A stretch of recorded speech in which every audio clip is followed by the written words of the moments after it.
आज भले ही खेसारी लाल यादव और पवन सिंह में दुश्मनी इतनी गहरी हो कि ये दोनों एक दूसरे का चेहरा देखना नहीं चाहते हों, लेकिन एक वो वक्त था जब खेसारी लाल यादव स्टेज पर पवन सिंह के गाने गा गा कर पैसे कमाया करते थे। जी हाँ, हम आपको बता दें कि पावर स्टार पवन सिंह के गानों का दीवाना कौन नहीं है, लेकिन अपने कैरियर के शुरुआती दिनों में खेसारी लाल यादव ने भी अपने किस्मत को चमकाने के लिए पावर स्टार पवन सिंह के गानों का सहारा लिया है। आप ऐसे YouTube के कई उनके पुराने वीडियोस देखिए जहां पर वो पवन सिंह के गाने गाते नज़र आपको आ सकते हैं।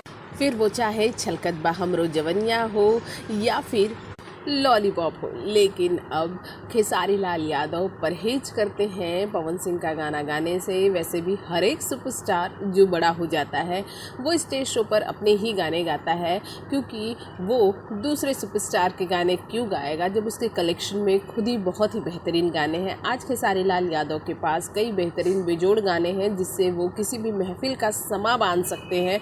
लेकिन एक वो दौर था जब पवन सिंह के गाने गाकर ही महफिल की वाहवाहियाँ लूटा करते थे खेसारी लाल यादव। भोजपुरी जगत की हॉट